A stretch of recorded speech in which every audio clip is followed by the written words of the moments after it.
What time is it? 9:05, not terribly late. My apologies. It's completely my fault. So got held up and didn't know I was chairing today. So appreciate everybody's time, but really I'm sorry that I'm holding this thing up. So do we have, I'm going to call this meeting to order. It is 9:06. Do we have somebody doing, Terry, are you doing prayer today? Thank you. Terry, do our prayer and we'll do a pledge and we'll get this thing going.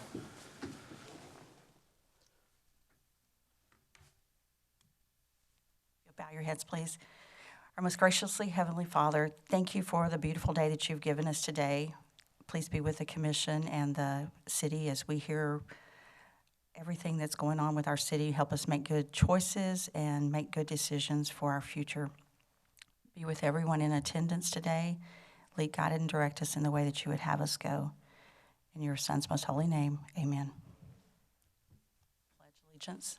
I pledge allegiance to the flag of the United States of America and to the republic for which it stands, one nation, under God, indivisible, with liberty and justice for all. Honor the Texas flag. I pledge allegiance to thee, Texas, one state, under God, one and indivisible.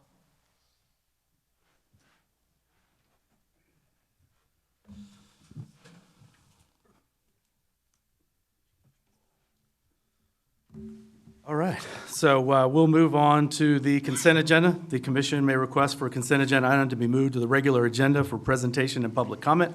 Otherwise, the consent agenda will be considered in one vote.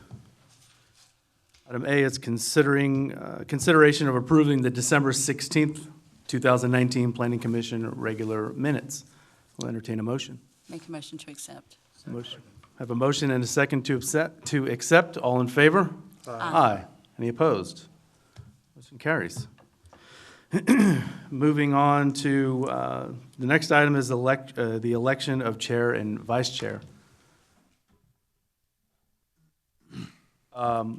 So, John, obviously we're missing our chair. Does that affect anything? Obviously we have a quorum, so it's still status quo. We can vote on. You could delay if you chose to, but of course you could make those elections today as well. I move that we continue with Travis as the chair and Joe as the vice chair. Okay, so I have a motion and a second to continue as is with Travis Stribling and as chair and myself as vice chair. So this is interesting. So if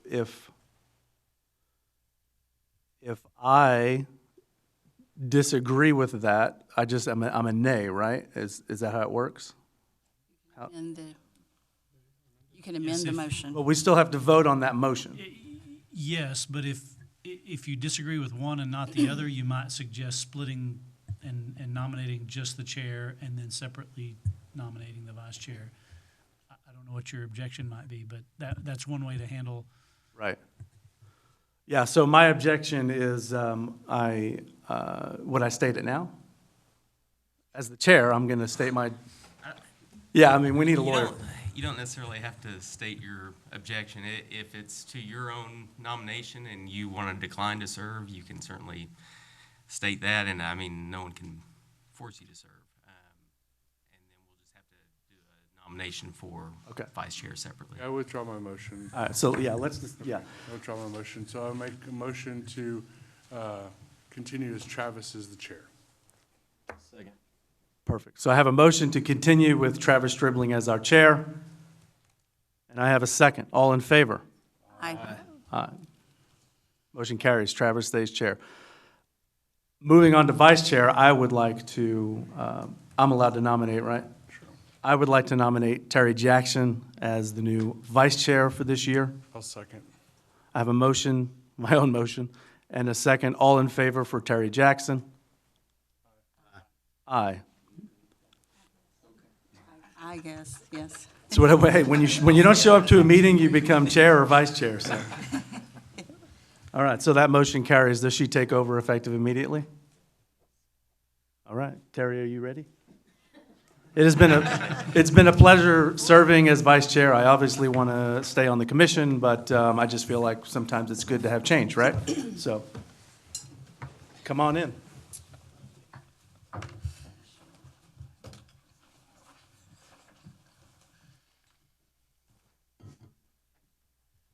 Good morning.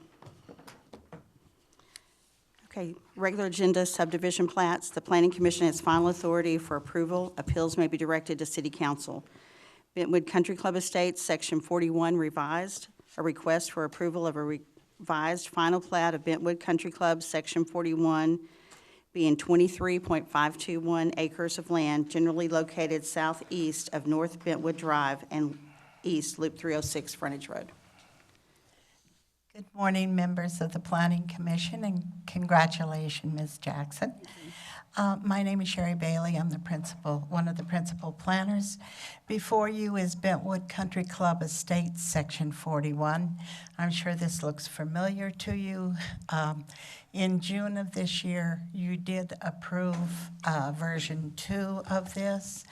However, it's being brought back to you because there has been a change in a couple of the items that were outlined on the plat, and we felt that it made more sense to bring it back to you than to have changes down the line once it's recorded.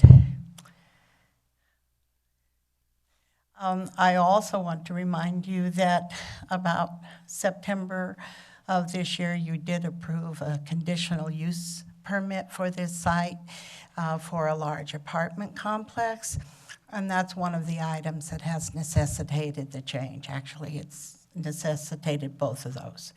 This is in District 1, Mr. Abear's district, and it's Rio Vista neighborhood. Version 2, the item on the left was the one that you did approve in June. Version 3 is the one that's being proposed now. And there are 2 changes. There's a 9-foot lot line move on the 2 single-family lots that are part of this plat. They went from 125 to 119. The reason for that is a 10-foot buffer area, landscape buffer area where the fence will go. And in order to accomplish that, these lots needed to be made smaller. The second change is a rerouting of the existing sewer line easement. So it has gone from this design where it's existing now to moving it in an L-shaped to the bottom of the lot line, down the side into the bottom of the lot line, and then it will necessitate moving the existing sewer line that's in there, capping it off and moving it as part of the conditions on the plat. Staff is recommending approval of Bentwood Country Club Estates, Section 41, Version 3. It'll be subject to 10 recommendations for conditions of approval. 9 of those are the same ones that you approved last time. Very briefly going through them. The tax certification, the water line and sewer line connections off of Castle Drive. Install the water main along Loop 306, the cul-de-sac at Castle Pines Drive. The drainage study is required, and that is, of course, in the process. Wolf Creek Drive plans and construction. Fire hydrants shall be required. Downstream sewer lift station evaluation and continuation to whatever is necessary to meet their needs. Sidewalks on the west side of Wolf Creek and along 306. And the condition that is being added is prior to plat recordation, prepare and submit plans for approval illustrating the rerouting of the sewer line and the required service connection that's currently occupying the easement. And that will have to be done before the plat can be recorded. Are there any questions?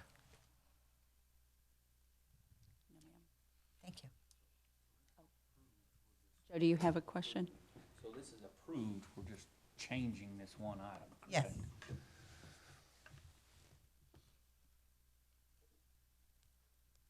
Do we have any public comment?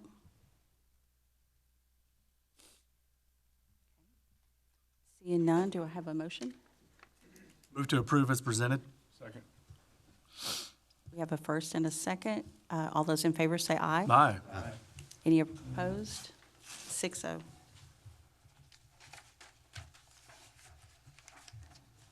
First replat of Track 3, Block 1, and part of Block 2, JCM Edition, Section 2. A request for approval of a first replat of Track 3, Block 1, and part of Block 2, JCM Edition, Section 2, being 8.013 acres located near the northwest of the intersection of Southwest Drive and YMCA Drive. Good morning, Shelley Pascal, planner. You might be familiar with this property. Part of this was brought to you last month. However, this is the first replat of JCM Section 2, and it is located at the northwest intersection of YMCA Drive and Sunset. The zoning is heavy commercial. The future land use is neighborhood. It's within the District 1, Tommy Hebert, and Rio Vista neighborhood. The prelim was approved December 2019, and the proposed replat is this area here.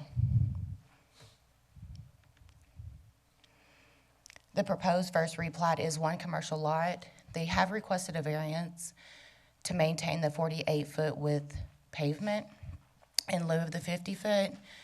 However, that was approved administratively January 16, 2020. This property is designated as commercial, neighborhood within the comprehensive plan, and the plat does conform to the comprehensive plan. This plat's purpose is for construction of a nursing facility that was approved in October 2019. The plat will provide the orderly, safe, and efficient development for the city and the streets that secure, safe, and convenient functional system. City staff, we are recommending approval, subject to 2 conditions approval, and that is tax cert and installation of sewer main if required. A couple of notes on this replat. They must submit plans for the proposed sidewalks, installation of necessary water and wastewater lines, submit a drainage study, also fire hydrant and fire department access may need to be provided depending on the location of the buildings, and an approved water utilities contractor is required to install water and sewer lines. Any questions?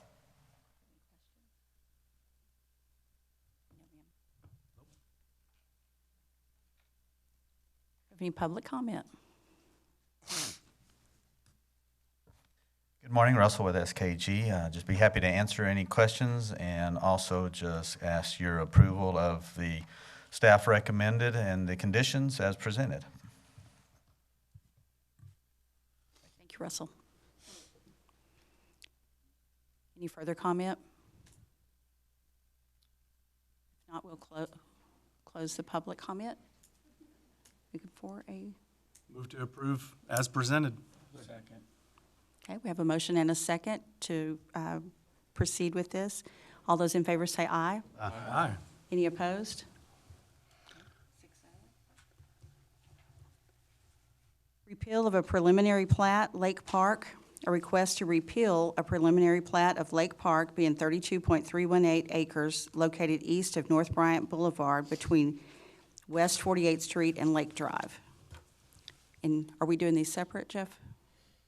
You can, or we're going to make one presentation, so you Okay, can let either me do go one ahead and read motion or that. 2. Okay. Yes, ma'am. Lake Drive final plat, a request for approval of a final plat of Lake Park being 32.318 acres located east of North Bryant Boulevard between West 48th Street and Lake Drive, which includes land previously in the George Short addition, which is 6.09 acres, and the W.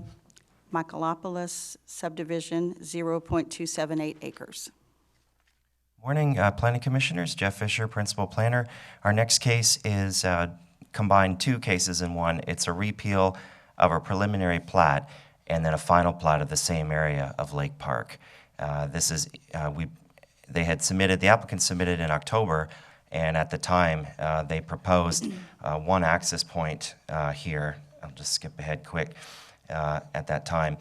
And after further staff review, we realized that it would have created a dead-end street by more than 750 feet long. And so they've revised their plans and are now showing 2 access points. And by putting in the second street, they'll have an additional lot. So it'll go from 7 lots to 8 lots, and that's what brings it back today. So this is, the zoning is CG, the 3 easterly lots, and the remaining lots are ranch and estate, R&E. The future land use is commercial and rural, and it's in Tom Thompson's District Number 2 in the Riverside neighborhood. So just to give you a background on the preliminary and final I've talked about, the preliminary plat was approved back in August 2014, along with a final plat. You recall a few months ago, they had submitted this other plat and had tabled it, essentially withdrew it and brought it back for those reasons. Would have created a dead end by more than 750. Now at that time, staff had done research, looked back, tried to figure out what was going on. Our best guess is that this proposed easement here served as a de facto street, or may have served as a de facto street. However, the cleaner way to do this and to meet the International Fire Code and the Land Division and Subdivision Ordinance is to do what the applicant is now proposing, just add a second street here. Once Anagnina Avenue will come in, this will now reduce the dead end, which you see in the blue arrows, to 650 feet long. That's under the 750, and so we can move forward.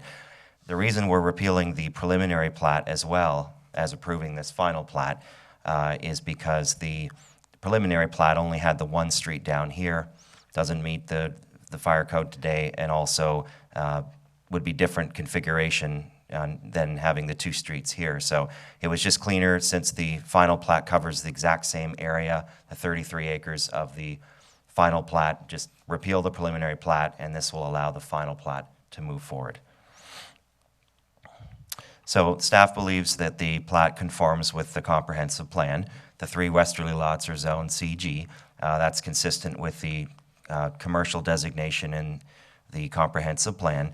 The easterly lots are zoned ranch and estate, which also comply with the rural future land use standards. All of the lots are more than an acre, so they easily conform to zoning. We have recommended to the applicant, the owner and developer, to rezone the easterly lots consistent with the westerly lots for 2 reasons. Part of those lots are already designated commercial in the comprehensive plan. And secondly, we believe that since all of those lots will feed off of those Anagnina and Warren Street and connect to Bryant, that's going to have commercial traffic. It's not really ranch and estate zoning anymore. The ranch and estate zoning to the east already is over a mile. Some of those larger lots could always be replatted, so this just makes more sense down the road. The applicant is thinking about that and has not brought forward a rezoning at this time, but that is something down the road they could do. Conformity with the intent of purpose statements. Staff believes that the new lots will conform. The functional traffic flow of the 2 new streets, everything will connect to North Bryant Boulevard, so there'll be access for, if it's a commercial or a heavy commercial development, those transport trucks can feed off of 87. They are showing utility easements on the plat to provide water and sewer main extensions. They stop right now at the end of 42nd Street, so they'll continue along. So that conforms, and the lot configurations, as I mentioned, will allow frontage onto Bryant Boulevard. 60 notices were mailed out. We've just received 1 in favor.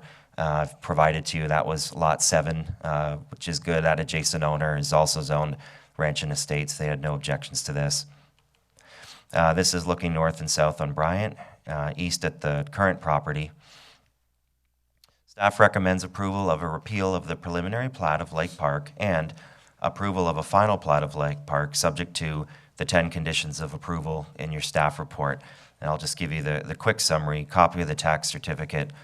Submit plans and construct Warren Street. Submit plans and construct Anagnina Street. Submit plans and construct West 42nd Street. Submit plans and construct West 42nd Court.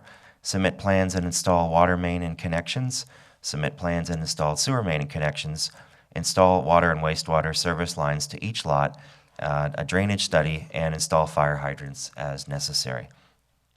This concludes staff's presentation. Any questions or comments?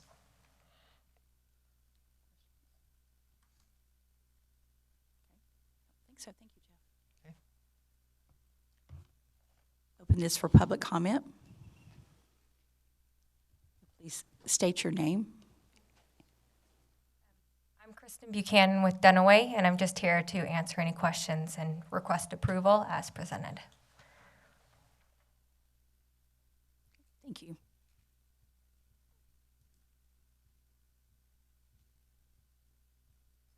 My name is Becky Dixon. I have never been to one of these meetings before, but I am property owner number 5. And I have a question for the developers. Will there be a wall or a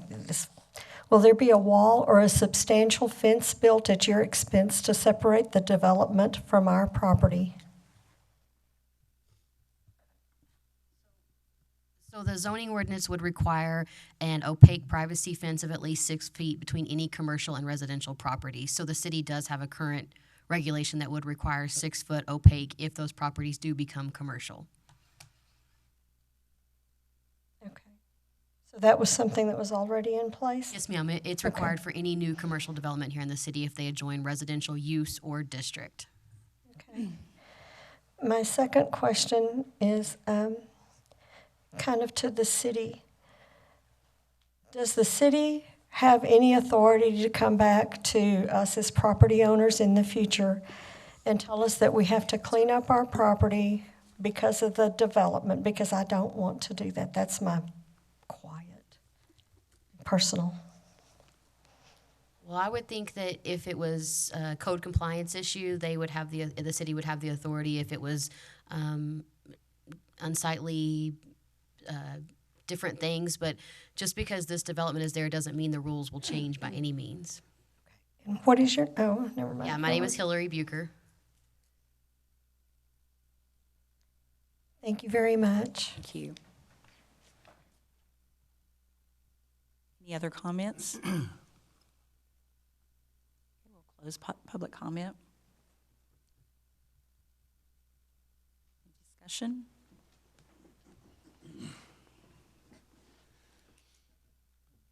Make the motion to approve. Second. A motion to approve as presented, the repeal and then the final replat, or final plat. All those in favor say aye. Aye. Any opposed with no? 6-0. Preliminary plat of a first replat in Block 9, JNO, Abe March subdivision. A request for approval of a preliminary plat of a first replat in Block 9, JNO, Abe March subdivision, being 0.391 acres located east of Blum Street and north of East 44th Street. Okay, good morning again, Planning Commissioners. Jeff Fisher. This is a preliminary plat and a first replat in Block 9, the JNO Abe March subdivision.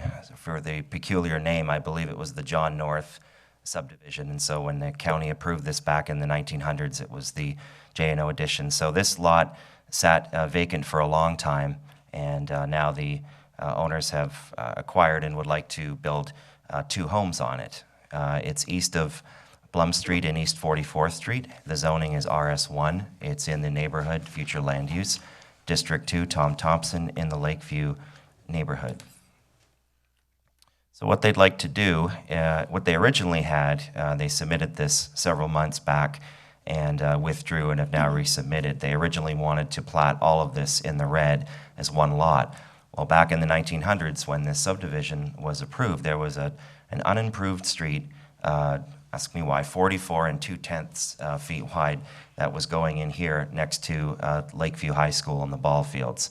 And that was never developed. And so we caught it during our review when they submitted that there was a street here.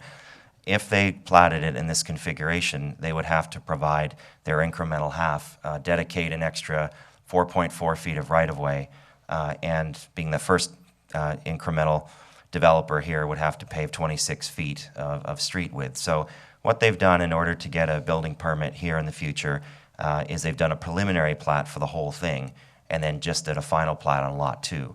That way it defers that down the road. When Lot 1 goes to develop, they will have to improve this street or seek an abandonment of that right-of-way. We have talked to the St. Angelo School District about that because some of their right field fence and one of the lights actually kind of comes out like this. So if there ever was a right-of-way abandonment in the future, they could get their incremental half and the developer could get their incremental half. But long story short, to move forward, this is a configuration. So preliminary plat for 1 and 2, replat just for Lot 2. Staff believes these plats conform with the comprehensive plan of the city. The two new allow 2 new single-family homes. That's consistent with our neighborhood policies, encouraging a mix of age, income, and housing choices for residents in San Angelo. Secondly, it's within walking distance of the baseball fields, Lakeview High School, and other residential subdivisions in the area. Conforms with the intent of purpose statements. The existing paving width on East 44th Street is already 40 feet wide and has the right-of-way, so there's no variances that are needed. The lots will be serviced by existing water and sewer mains. 50 notices were mailed out. We did receive one in favor from a resident, number 7 down here, so she is in support of the request. Preliminary and first replat. Here are some photographs of the area so you can see it's got the 40 feet of pavement, curb and gutter on both sides. This is looking north at the property. So staff is recommending approval of a preliminary plat in Block 9, the Jano Abe March subdivision, subject to one condition of approval, and approval of a first replat in Block 9, Jano Abe March subdivision, subject to 2 conditions of approval. So on the preliminary plat, the naming convention, because it technically was already platted once, so this is a replat, so just the naming convention should change. So when they go to submit the final preliminary plat for approval, it should change to say preliminary plat in Block 9 Jano Abe March subdivision on the plat itself to reflect that this lot is yet to be replatted. And as a note, Lot 1, as I'm mentioning, abuts the future street right-of-way, so when they do develop that, they'll have to give the paving width and the right-of-way width or seek a variance or abandon the right-of-way. On the replat, the 2 conditions, tax certificate, and number 2, install necessary water and wastewater service lines to each lot. Staff, as a note, when we went out there, there are electrical poles that extend across the south end of the property. The applicant shall obtain any necessary easements or approvals from Concho Valley Electric prior to construction. We just wanted them to be aware of that. We did not receive any responses from that agency, but we wanted to just point that out so there were no issues for them when we reach that point. This concludes staff's presentation. Any questions or comments?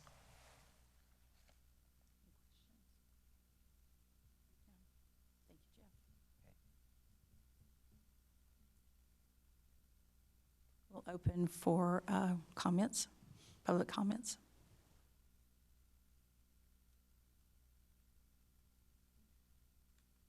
Good morning, Erica Carter with Carter Fentress Engineering. I wanted to clarify on the conditions it said to provide, I don't know how to work that, to provide sewer and service lines for both lots. We would request that at this time we would only be required to provide sewer and service for one lot. And the main reason is there's no future plans to develop that lot. This is simply so we can get the one right-of-way abandonment taken care of. Yeah, I believe through just platting the final plat with one lot, the wording probably could have been a little bit better, but my understanding is that it is required for the final plat, so it would just be the one lot. And yes, I'm getting the yes. So it would just be required for the one lot, so to the new lot, yes. Okay, thank you. Okay, thank you. Thank you. Any further comment? Okay, we'll close public comment. Any discussion or motion? Move that we accept as presented. Second. We have a motion to accept both cases as presented and a second. All those in favor say aye. Aye. Any opposed with no? 6-0. Partial repeal of a preliminary plat, the Trails, the west part. A request to repeal a portion of a preliminary plat, the Trails, west part, being 2.146 acres north of the intersection of Cox Lane and Kansas Avenue. All right, Jeff Fisher again. Hold on. Can you read as well H? H also? Thank Okay. you. Yes. We got a lot of those doubles today.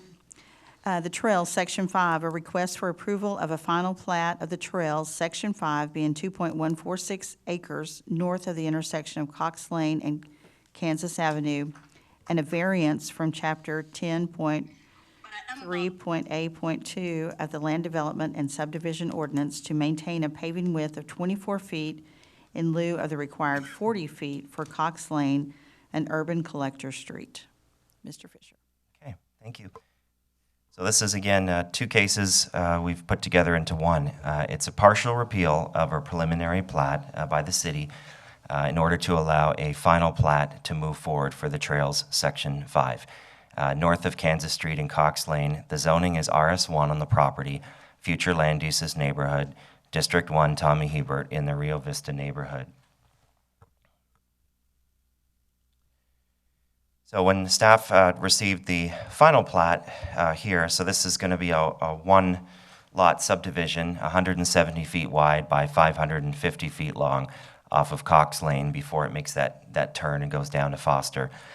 We noticed back in 2007 there was a preliminary plat for that area.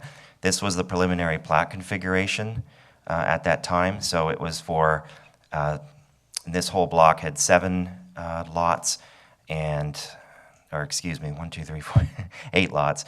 So this area here would be repealed, and in order to allow this to be 1 lot. If we don't do that, it does not conform to the final plat. So this would essentially remove the 8 lots here, lots 11 to 18 in that preliminary plat. The rest of the preliminary plat for the Trails, which is a large area, there was Section 2 and 1 and several sections over here. So all of that will still remain in effect for future development.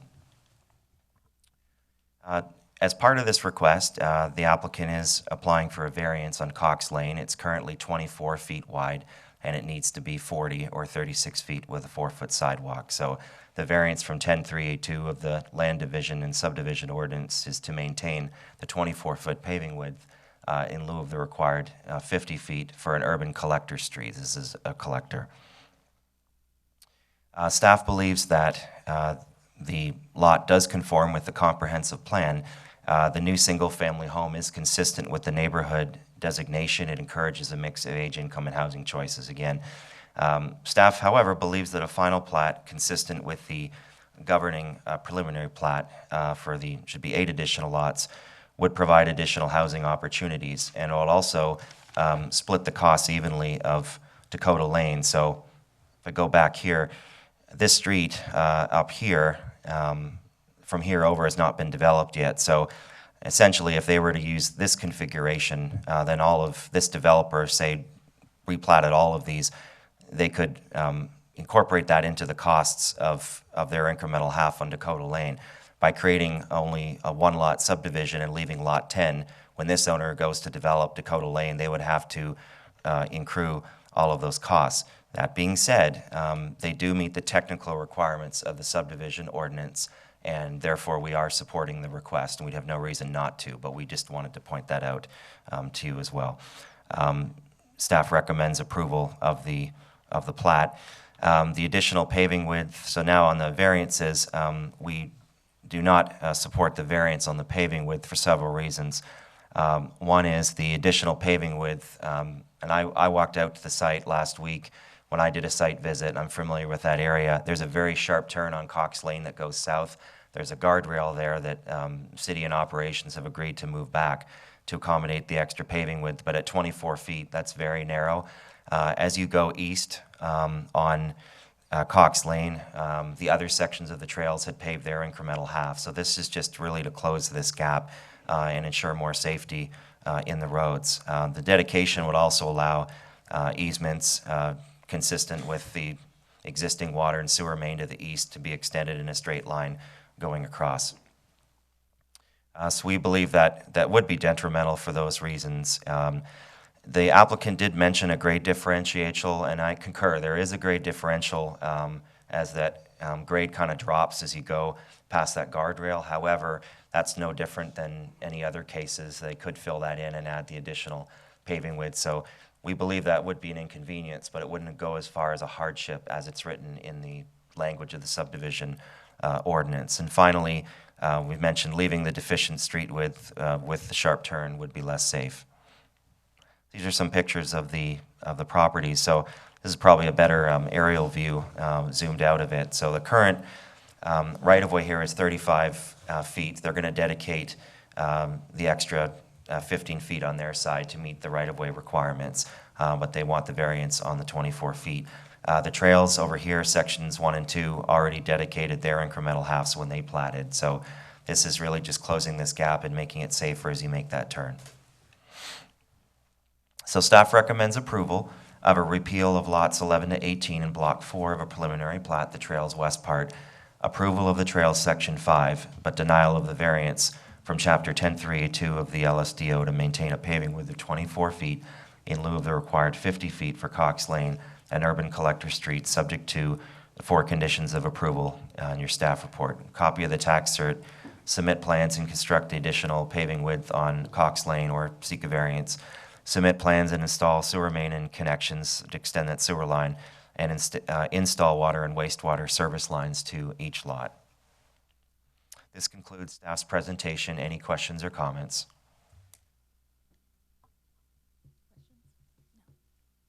Thank you, Jeff. Open for public comment. Good morning, Russell with SKG. Would ask you that you would approve the plat as presented and with the variance request for the street improvements. And this is a tough location, and developers have been avoiding this location, as you can tell, for quite a while, just because of how Cox Lane and then even the lower adjacent Foster Road, that whole area, that's just a dangerous turn right there for so many reasons, and it's, you know, and it's set like that, and I'm trying to visualize if we widen Cox Lane the rest of the way, does that help and create a better, safer location, or does that give an opportunity of an appearance that it's a wider, bigger area that you just keep going? You know, there's been numerous vehicles that have just effectively overshot that turn there and wound up down through that guardrail, and so, you know, I think people could argue it either way. You know, by opening it up, does it create a safer environment, possibly, or does it give some sense that the road's opening up and now I can go faster and keep racing through there? So, you know, where's the answer, and is it the responsibility? The development ordinance says, yeah, it is for one lot to develop everything in front of them, but y'all have been part of some variances for developers trying to infill and not put the additional burden on, kind of a public burden, maybe for a Cox Lane as a minor collector really serves the public greater good as to maybe this one lot. It's not really going to change the traffic patterns at this location. So, you know, we're dedicating the right-of-way so that that's there to the city if and when something happens. You know, how do we deal with Cox and Foster kind of running north-south through there? It's just kind of a very, very unique area, and how we deal with that. And then, you know, we're having to turn and face this lot to Cox Lane because someone else owns the land to our west, and the likelihood that they're ever going to develop that is, there's some, I don't know if you want to, they're not landfill, but there's some field issues and subsurface issues kind of to that area that really makes that area challenging to develop. So that's why we're coming to you with just this turn to plat and put in one lot facing Cox Lane. We have kind of a young buyer who's wanting to kind of put him a house and a building there. So everything that we can do to help him make that and keep that affordable is really kind of what we're asking for that. We do appreciate the operations helping with the guardrail if that's something we need to do. So there again, I'd be happy to answer any questions and would appreciate your support in the variance from the street width improvements. So there's just going to be, would be an entrance into that from Cox Lane? Yes, ma'am. There would be one driveway entrance, most likely to the east side of that lot, because we start to really have a good grade change, and the guardrail is in there. So there at the end, and maybe we look and work with engineering on how we create a transition area in that location, because currently, and I don't know, Jeff, if we can go back to the photographs that you had. Didn't you have an? Yeah, there you go. You know, do we make some sort of transition here, or you know, because currently to me that mesquite tree kind of is an indicator that people need to start slowing down and moving over, and we take that mesquite tree out and open that guardrail up, and I don't know, I just have concern about people shooting on through there and wind up on that lower side back there. So. You know, what do we need to do? That's just a tough location. Anybody that drives that has seen the skid marks and the other stuff that comes up through there. So how do we address it? And you can kind of see the semblance of a little bit of a driveway there, for people kind of getting into that. So there again, it's a tough situation. We just asked that for this one lot, you know, for the variance, and maybe as part of the driveway we can work something out to keep this as relatively safe as it can be. So thank you for your consideration.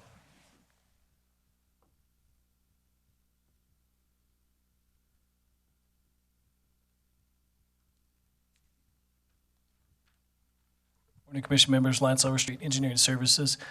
We've actually been out in this area. We've also spoken with operations as far as what the maintenance has been on that guardrail system. The last time it was repaired was about 5 years ago, I believe, is when it was hit and damaged and had to be replaced and contracted. One thing that we have actually been looking at is we know that there is some transitions and some grade issues with Foster Road and Cox Lane and all that. But the area that's kind of in this zone here, for it to be developed for that lot, they're going to have a paved and or concreted approach in that area where the tree is. By adding that is going to further complicate things, because there is not going to be a transition. There is going to be an extension of something in that area for them to have their approaches. And so what they are going to end up doing is they're going to be extending either concrete or paving into that little area there, which is going to actually further complicate things. Additionally, with that tree there, that tree was probably going to have to go away in the near future. The roots and things like that are going to cause problems for that driveway or that paved transition. So what we are looking at and hoping is that, and we were willing to work with them to not necessarily have to pave the entire length of the lot, but a portion of that lot, and then possibly then transition the radius further back, and then operations is willing to take care of the guardrail adjustments to make that happen. Jeff, could you go ahead and go to the plans? So what we actually have been looking at, the possibility is them possibly paving a portion of it there and then transitioning it a little further back with the guardrail fixing it. So, you know, we're willing to work with the individual, but we don't believe that a full waiver is gonna benefit anything. Back to the east over there, all the plats that have been approved, they've been required to extend and widen as well. And then as these lots have been developed, those two there, we are looking at also too them having to do their incremental halves. So really this portion here is, if we don't do something at this point, that is going to be a gap that is going to be have to be dealt with by city and city funds in the future. So, any questions you guys have?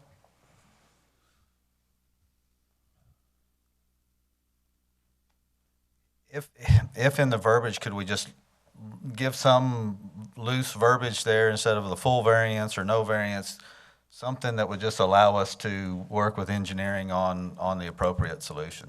So we were just discussing that. You could approve a partial variance. The wording might say something like, and I'll look at Brandon and John as well, but the wording might say something to the effect of an approved design by engineering or something to that effect. So you would give engineering, it would not be a full variance and it would not be a full denial. It would be a design that could be worked out with engineering and our operations team to make sure that it's a safe environment, especially by adding the driveway. That further complicates it. So a partial variance would allow some improvements while still ensuring that turn, which we all have driven on, it's not easy. So this would allow the new driveway a little bit of pavement and continue on to turn into that curve. Thank you. Any further public comment? Close public comment. Discussion? How wide is Cox Lane north and south going along that parallels Foster Road? Probably somewhere similar to the 24 feet that this is already. I don't know that we've measured it north and south paralleling Foster, but. And that's the big challenge I have with this whole deal is, okay, you want them to widen that. Okay, I understand that, but we're going to a 36-foot paved road to a sharp turn to a very narrow road as well. And I think is there anything that would, is there any future to where we put Cox Lane and Foster Road together? Yes, there is actually on the CIP. I believe it may be 10 years out, but the addressing the Cox Lane and the Foster Road is on the CIP. There are some significant grade differences between what Foster Road and Cox Lane, and how all that is going to work together hasn't been determined. But we are looking at that as a capital improvement project in the future, at which point it would probably be one much wider roadway, and it would all kind of tie in together. And that would make sense, in my opinion, and that would be good for what we're pushing for on Cox Lane, east and west, to make that road. Yep. And that is on the CIP list for future stuff. So. Well, I think the concern is if we leave it at no improvements today and add a driveway, that further complicates the situation that we currently have. I drive this road every day, and I know that along Cox, it's in and out, in and out. There's been, because they've widened it in the places they've improved, so it's a little bit misleading because you're driving along and it opens up and it closes down, and so something needs to be done. It does feel good driving where it is a little bit wider.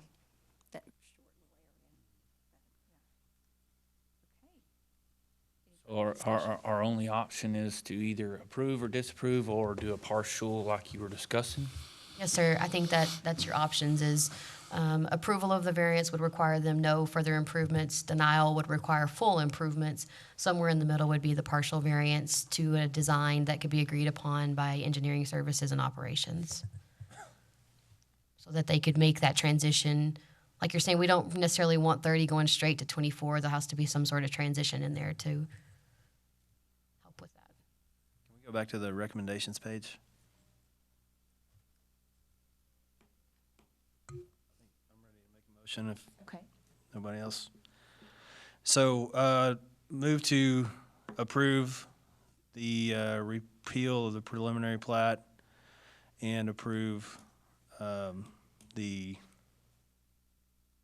final plat and a partial variance of the requested paving width, subject to final, I guess, approval from engineering and operations. Does that work? Second. Okay, we have a motion and a second. All those in favor say aye. Aye. Any opposed, say no. No. Okay, we have 5-1.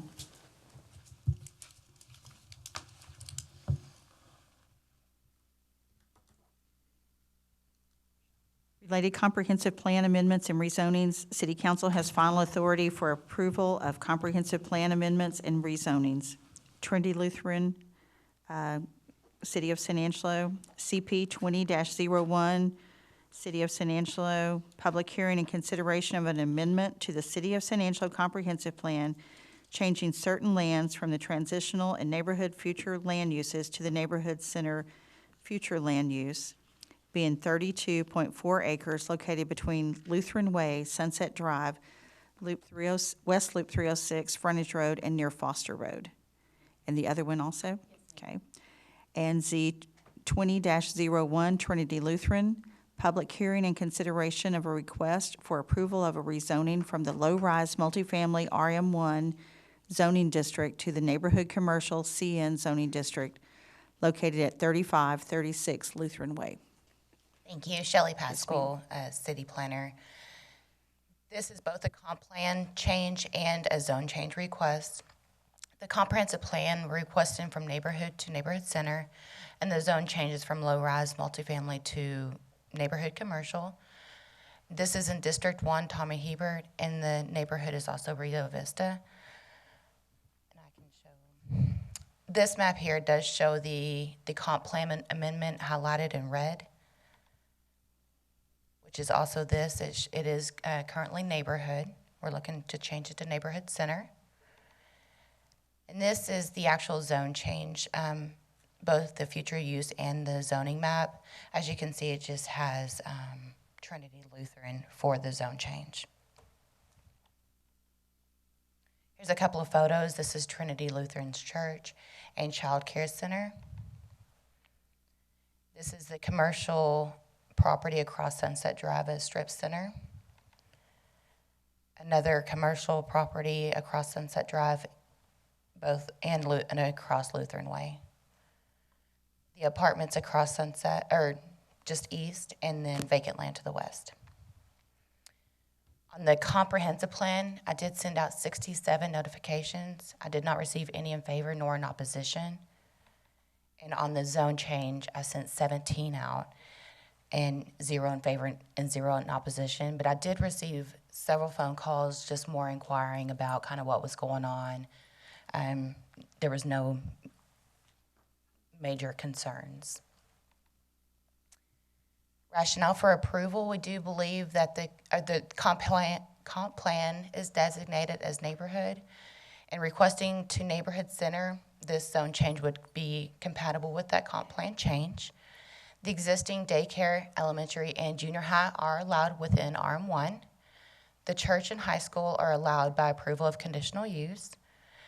The church, as it is considered a lawful conditional use, and the proposed zone change would allow all these existing uses on the subject property. It is compatible with the surrounding area. There's a mixture of both commercial and residential uses.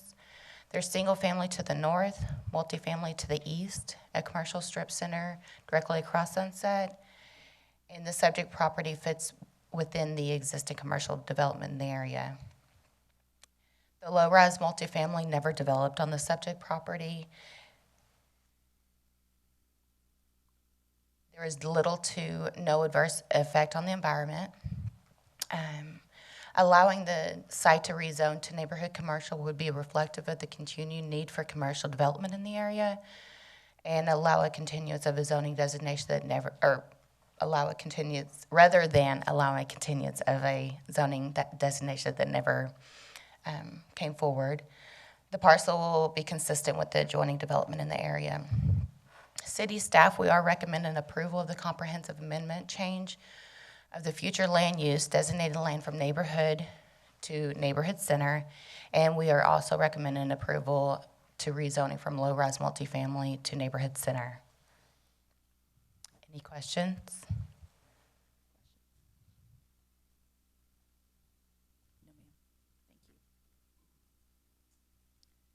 Open for public comment.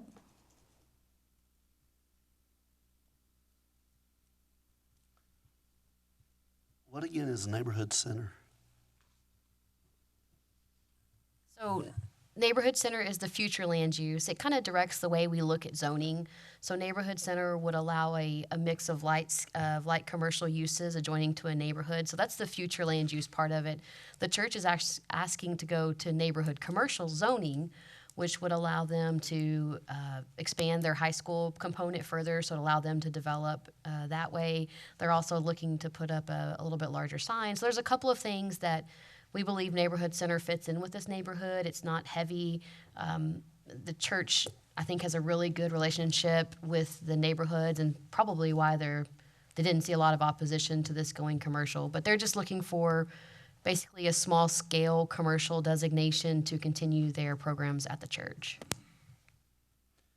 So it's not like the boondoggle of the Life Point Baptist Church. They're not trying to go in and make a commercial operation out of a nonprofit. No, sir, and there is a representative here from Trinity Lutheran that can speak to it further, but they are looking to continue to expand their high school programs and put up a different sign that they want to do a little bit higher. So again, I think they want to blend in with the neighborhood, but allow a little bit more than what they're doing currently.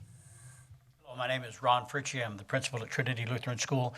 And as she said, there are primarily two areas for us. One was we have on the corner of our property, on the corner of Lutheran Way and Sunset, we have an old-fashioned slide-in letter type sign.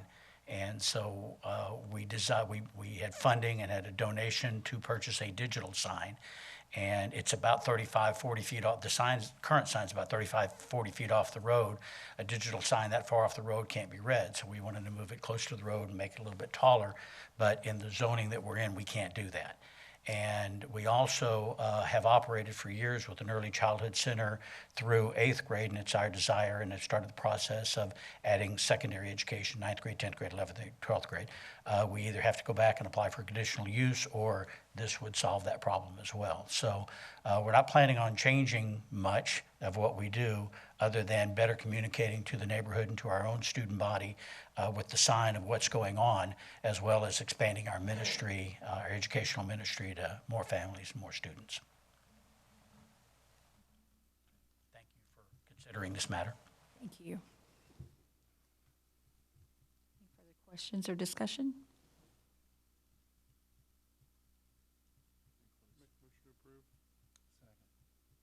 We have a motion to approve as presented and a second. All those in favor say aye. Aye. Any opposed with no? Okay, 6-0. Conditional uses. Excuse me. The Planning Commission has final authority for approval. Appeals may be directed to City Council. CU 20-01, Lara. Public hearing and consideration of a request for approval of a conditional use to allow for household living in the light manufacturing zoning district located at 124 West 4th Street. Hi, Shelley Pascal again. This is a conditional use to allow household living in light manufacturing. It is currently a warehouse building. The property is located at 124 West 4th Street. It's in District 3, Harry Thomas, and it is within the downtown neighborhood. The future land use and zoning for the property, as you can see, is downtown and light manufacturing. There's a couple of photos of the subject property. And this is looking across 4th Street from the subject property. Rationale for approval: the proposed use, household living, should not impact the adjoining properties. Most of the existing structures in that area are warehouse, and this property is to remain a warehouse, and the upstairs to be remodeled into living quarters. The conversion of the part of the structure into living quarters is in keeping with the intent of the zoning codes. The surrounding area is warehouse structures also. The portion of the use of the existing structure will remain the same, the warehouse, so there is no anticipated impact to the surrounding area. There appears to be no negative impacts on the natural environment for this change. Staff believes that continue to be demonstrate a need in this community for rental property, especially given the property is near downtown. And this, as an area in transition, this application is consistent with the pattern and should not have a negative effect on the development within the community. I did send out 12 notifications. I received 1 in favor and 0 in opposition. City staff, we are recommending approval of a conditional use to allow household living in the light manufacturing zoning district, subject to 1 condition of approval. That condition is that the applicant shall obtain a building permit from permits and inspections division to remodel the existing structure and shall be required to meet all of the city standards and regulations. One note on this case is prior to change of occupancy, the site shall meet the parking standards in accordance to section 511 of the zoning ordinance. Any questions? Thank you. Open it for public comment.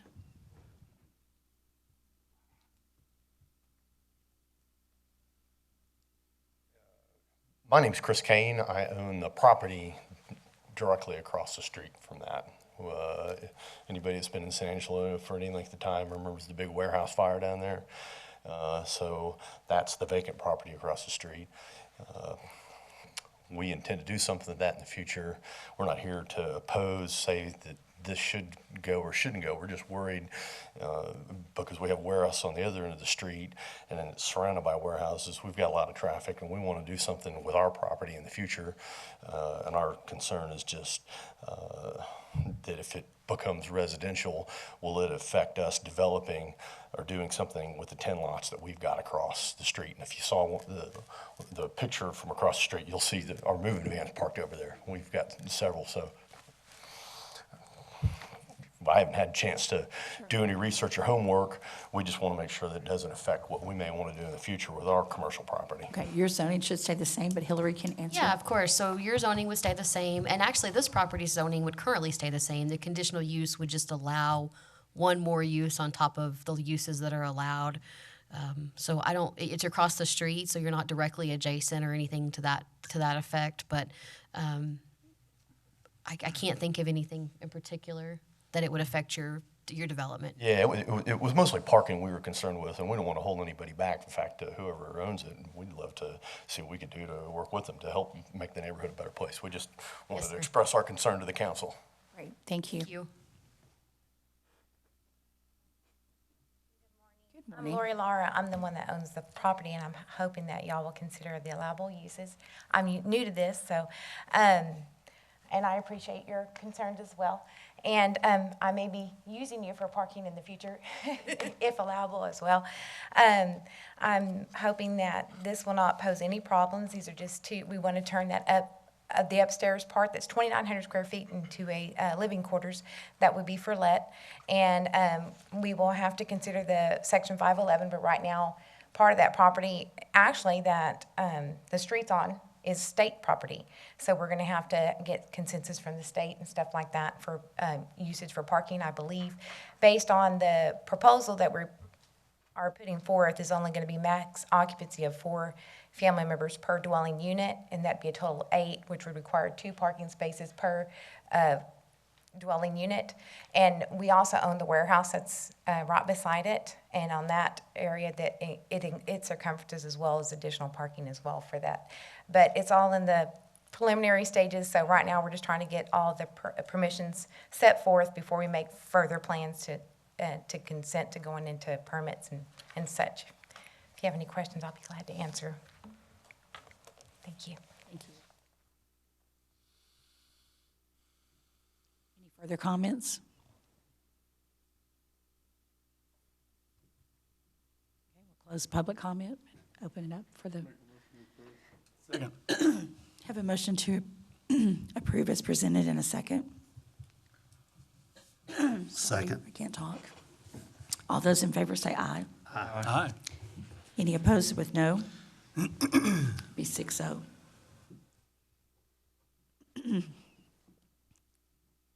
CU 20-02 Jeffries.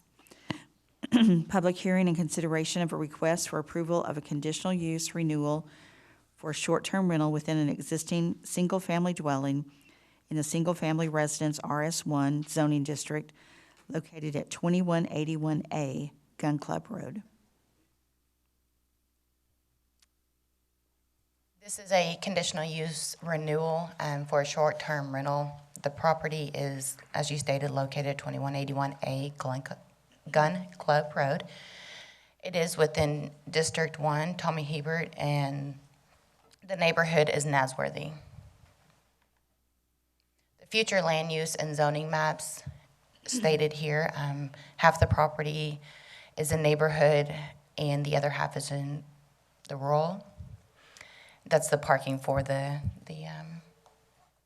short-term rental, and the property is zoned RS1.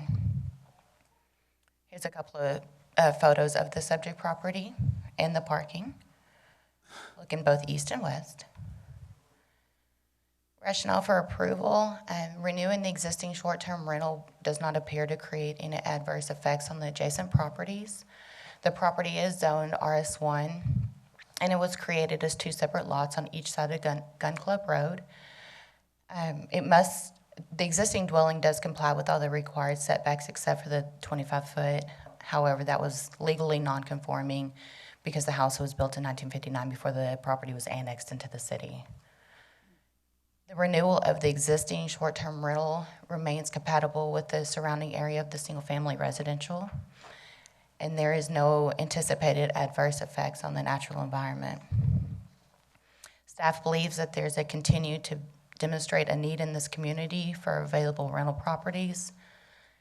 The existing short-term rental does not appear to have any adverse effect on the existing development patterns. I did send out 6 notifications. I did not receive either in favor nor opposition. City staff, we all recommended approval of the conditional use for a short-term rental in an RS1 single-family residential zoning district subject to 5 conditions of approval. The first condition is the owner shall comply with an annual fire safety inspection by the City Fire Marshal's Office, and they did complete that in October. The owner shall maintain all off-street parking on the premises in a manner consistent with Section 511 of the zoning ordinance. There shall not be any exterior evidence of the short-term rental. The property owner shall maintain a short-term rental operation in a manner consistent with Section 406 of the zoning ordinance. And no commercial outdoor storage shall be allowed on the premises. Any questions?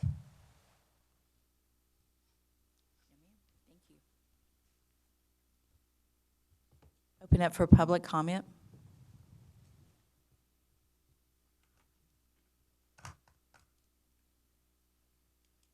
My name is James Jeffries. My wife and I own the property on Gun Club Road, and I'll just be happy to answer any questions you may have.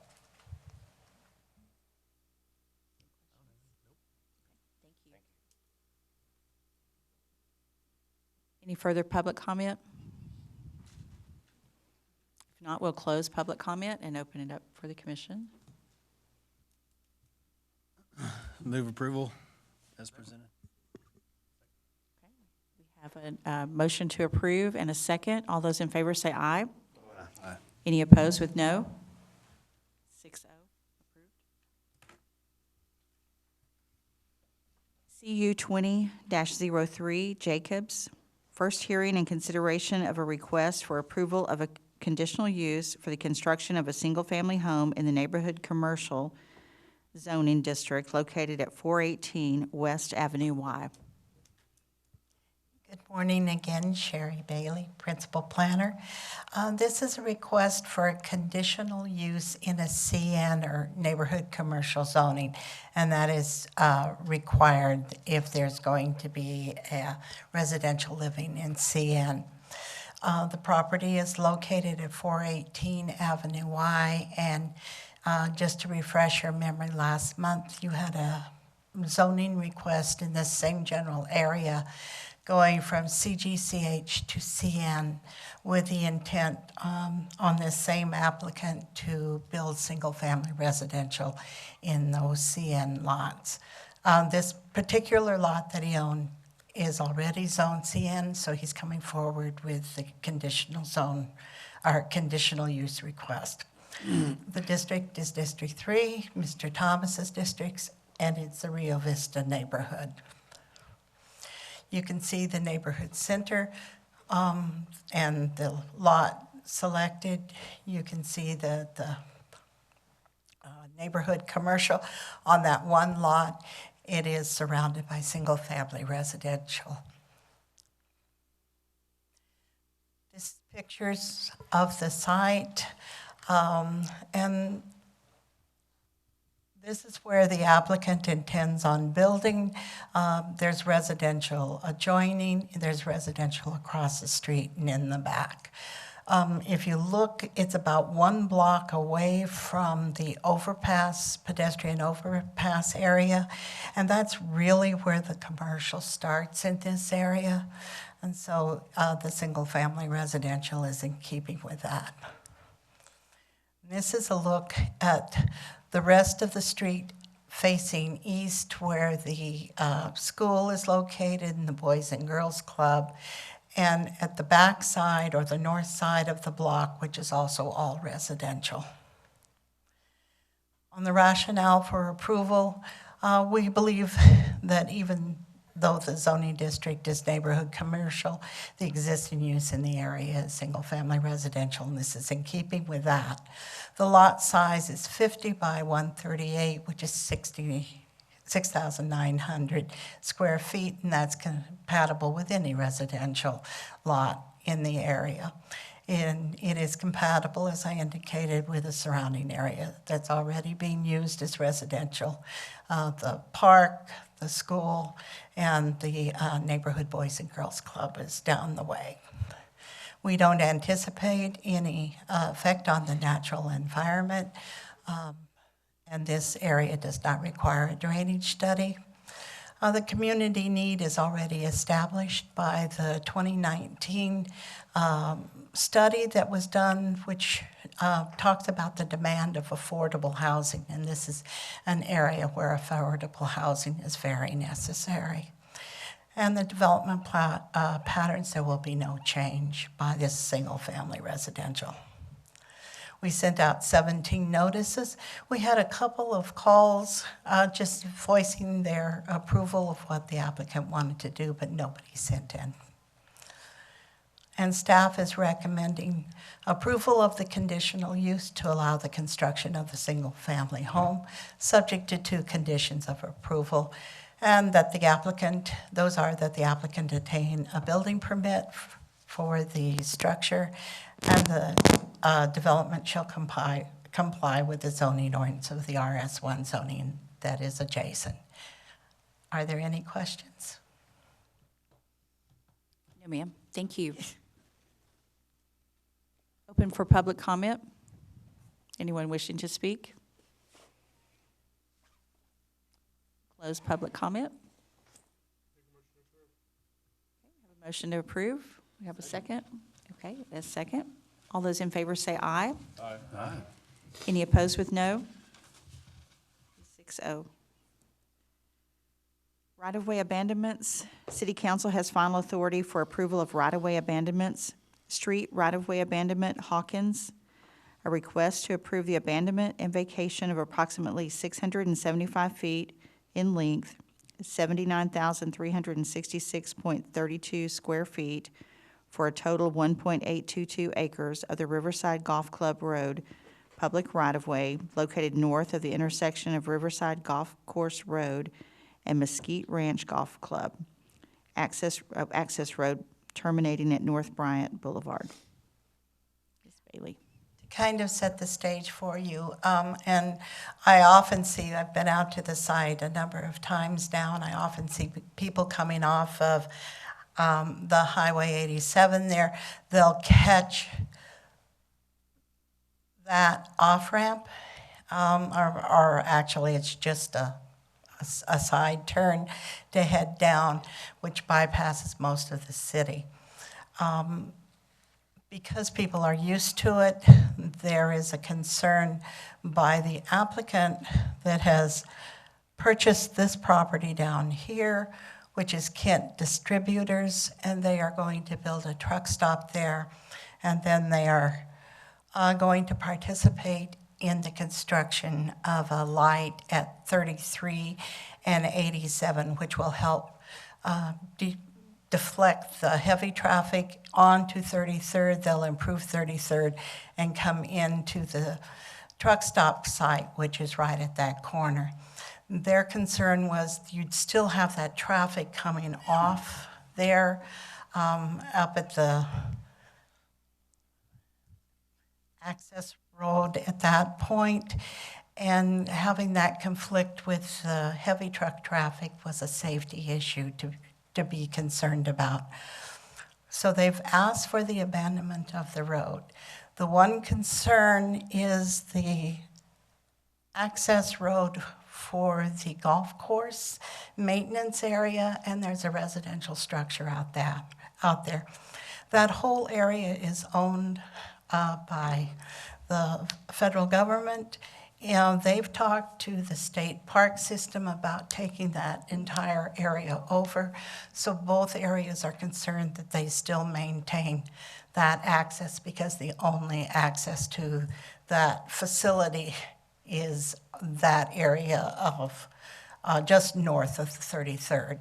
So the applicant is proposing an abandonment which is north of that access and then connects to the Highway 87. You can see that the future land use has that as open space and commercial, and that the present zoning is CGCH and light manufacturing. This is a picture of the access to the golf course maintenance area, the road leading from that up to 87. And then here is that curved access off of 87 that they're concerned about. Again, what moved it forward is the Kent truck stop that is going to be constructed on that property at 33rd between Riverside Golf Course and 87. And their intent, as I indicated, is to control the large trucks. So abandoning the Riverside Golf Course road, they believe, is a safety issue, and it's better for both the heavy trucks and then the passenger vehicles that want to access that road. The passenger vehicles will be able to turn at the 33rd light, go over to Riverside Road, and then continue down to still continue the bypassing the city that they're used to get out to the commercial on the west side. Staff is recommending approval of the abandonment in favor of the, as I said, the abandonment of the 675 feet, more or less, and the 79,366 square feet for that connection to 87. It's subject to 5 conditions of approval. To remit payment for the assessment formula outlined in the fee schedule adopted by the city ordinance. Second one is verification of the recordation of the quitclaim deeds officially abandoning the city's claim to the entire abandoned area.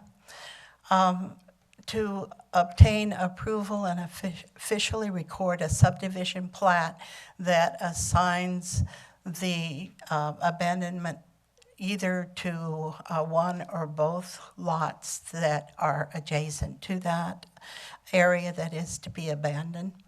Fourth, that 33rd Street and Riverside Golf Course Road improvements shall be constructed and accepted prior to the abandonment. And number 5, that 33rd Street and Bryant Boulevard light must be installed and operational prior to the abandonment. Are there any questions? Can you go back to the slide that shows the lots laid out?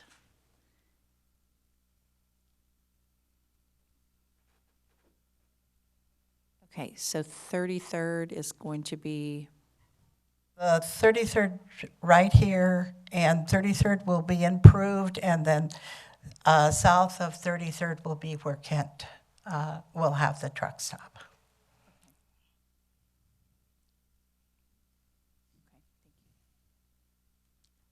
Any other questions? How's that going to affect the access to Riverside? Will that street go all the way through to where people could get to the golf course that way if it were open? If it was open, yes, it'll still maintain this area will be, let me go back up one more, yeah. it'll still have this area that will have access to this facility. I'm asking about and the then- street off of Bryant. And then they'll have to come down to the light, come across 33rd, and then Riverside to the south. Got it.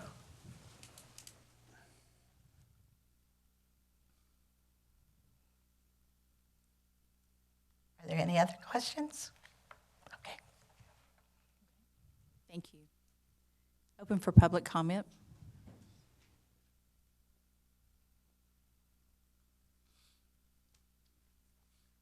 My name is Ray Hawkins. I'm the applicant in this situation. I can explain the answer to your question is Riverside Golf Course Road will continue to go from 29th Street up to the extension of 33rd Street. So what we're just proposing to do, and having lived in San Angelo from 1967 and 1994 and operated businesses and developed properties, I'm familiar with the Riverside Golf Course Road, and what everybody knows is it's a shortcut that only the locals know. And so it comes out on that north end of that triangle to Highway 87. And so a lot of us have used that for many, many years. But the problem is that's an uncontrolled intersection with high-speed traffic. So in developing this property, my wife and I bought this 10 acres, includes this 2 acres that you see in this triangle outlined here, along with 8 acres to the south. So the 8 acres has been sold to Kent Distributors out of Midland. They're going to build a new state-of-the-art travel center. It will include gasoline, auto diesel, and truck diesel. Adequate parking for trucks, which the city is greatly lacking on, to get trucks off the streets at night and provide good quality facilities for them. It'll also include a 24-hour restaurant, which is also lacking in the city. So that 8 acres is already, we're finalizing plans for that, and that construction will probably start within a few months. I still own this 2 acres, which will ultimately be transferred to Kent as well. But in planning this 8-acre development and working out the safest and best development access, we did a traffic study on extending 33rd Street because it does not come across Highway 87, North Bryant. So the traffic study verified that the signal light was warranted. The city staff has recognized that survey as being adequate to warrant the signal light going in. So now we're proposing to reroute that traffic off of Riverside Golf Course Road to go over to 87 on 33rd and to a lighted, controlled, safe intersection rather than coming out on the far end. So that's the purpose of doing that. Thank you, sir. Any additional public comment? If not, we'll close public comment. Make a motion to approve. Okay, we have a motion to approve as presented. Second. We have 2 seconds, so we should be good on that. All those in favor say aye. Aye. Any opposed with no? It's approved 6-0. Director's report, John. Unless you all have questions, I don't have anything to add today. No, sir. Okay.